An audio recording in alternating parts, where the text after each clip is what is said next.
Welcome to Story Time. Today we're going to read one of my favorite books. It's called Tops and Bottoms. And even the way that the book is oriented is so that it has a top and a bottom. So this isn't the way that books normally we read them like this, but this one is a top and a bottom, and it's talking about all the different parts of the plant that we talked about earlier today. And here we have the two characters. There's the hare and there's the bear. And maybe you have heard the story of the hare and the tortoise. The hare and the tortoise, where they had a race and the hare thought he was so great so he rested, and the tortoise, who was slow and steady, ended up winning the race. Well, that story is referred to in this book. See if you catch the reference. This book says adapted and illustrated by Janet Stevens. It's called Tops and Bottoms. There's all different vegetables, some of the ones we talked about. You see the different parts, the stem. Celery has long stems, really thick, wide stems. The leaves and the roots. Oh, here's a picture of them all. Look at these stems. Whew. Lots of stems and leaves. Some of these roots are big and thick underneath, and they have the little parts there that gather in the water, the capillaries. There's some roots. Here's the roots that we can eat. Would you like to eat that root? I don't think that root's for eating. And here's the roots that are the carrots. What do you think this book has to do with all those different parts of the plant? There is a house, and there is the bear. Once upon a time, there lived a very lazy bear who had lots of money and lots of land. His father had been a hard worker and a smart business bear, and he had given all of his wealth to his son. But all Bear wanted to do was to sleep.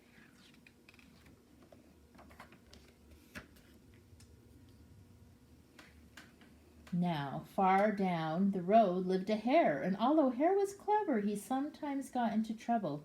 He had once owned land, too. But now he had nothing. He had lost a risky bet with a tortoise and had sold off all of his land to pay the debt. So that's the reference to the other story. Hare and his family were in very bad shape. "The children are so hungry, Father Hare. We must think of something," said Mrs. Hare. So Hare and Mrs. Hare put their heads together and cooked up a plan. So there's Hare and Mrs. Hare. Look how many children they have. They're just living in a shoe. What do you think their plan is going to be? Oh, it involves Bear. There's Hare and Mrs. Hare and one of their babies. The next day, Hare hopped down the road to the bear's house. Bear, of course, was asleep.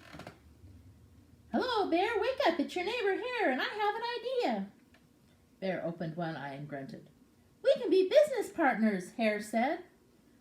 "All we need is this field right here in front of your house. I'll do the hard work of planting and harvesting, and we can split the profit right down the middle. Yes, sir, Bear, we're in this together. I'll work and you sleep." "Huh?" said Bear. "So, what'll it be, Bear?" asked Hare. "The top half or the bottom half? It's up to you, tops or bottoms."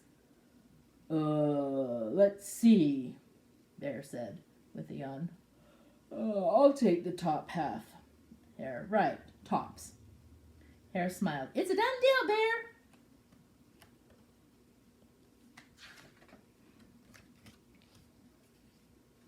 So Bear went back to sleep, and Hare and his family went to work. Hare planted, Mrs. Hare watered, and everyone weeded. What is Bear doing? Let's see. He's sleeping. There they all are, hard at work. Can you see those seed packets? What are they planting?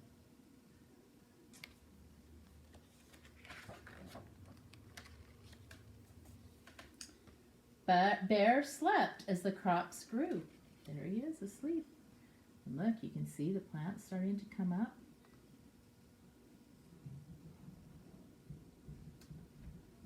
When it was time for harvest, Hare called out, "Wake up, Bear! You get the tops and I get the bottoms."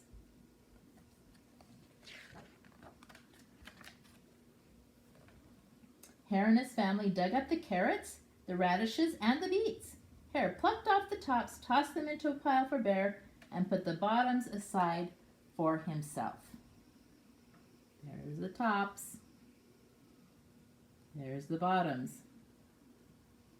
So the tops could be, say, the stems and the leaves, and the bottoms, in this case, were the roots. Which were the best part of the plants to eat, the tops or the bottoms? I would rather eat the bottoms myself. Bear stared at his pile. "But Hare, all the best parts are in your half." "You chose the tops, Bear," Hare said. "Now, Hare, you've tricked me. You plant this field again, and this season I want the bottoms." Hare agreed. "It's a done deal, Bear."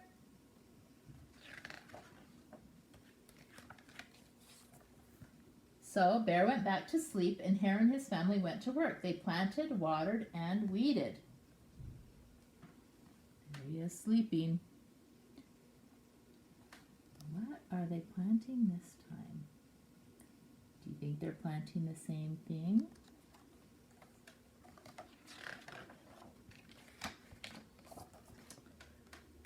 Bear slept as the crops grew. When it was time for the harvest, Hare called out, "Wake up, Bear! You get the bottoms and I get the tops."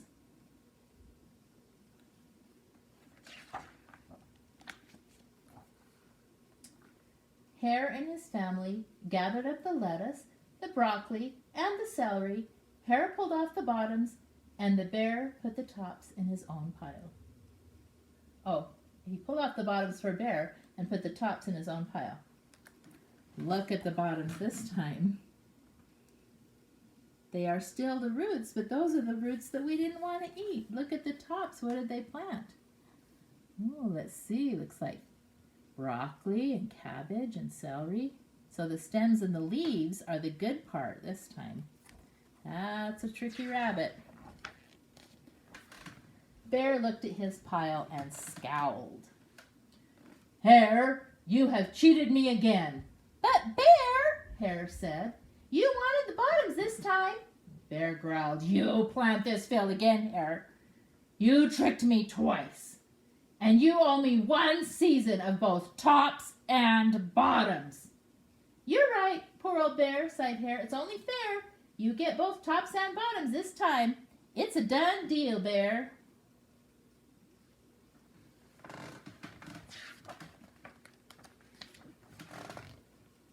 So Bear went back to sleep, and Hare and his family went to work. They planted, watered, and weeded. Then they watered and weeded some more. Do you think that Hare will be able to trick Bear one more time? Bear slept as the crops grew.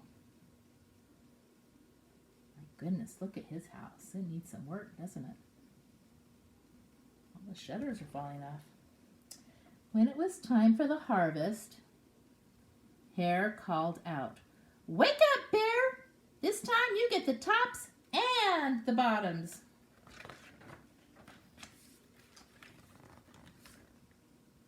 Does Bear look happy? Let's see what it says. There in front of Bear's house lay a high field of corn. Hare and his family yanked up every cornstalk. Hare tugged off the roots at the bottom and the tassels at the top and put them in a pile for Bear. Then he carefully collected the ears of corn in the middle and placed them in his own pile.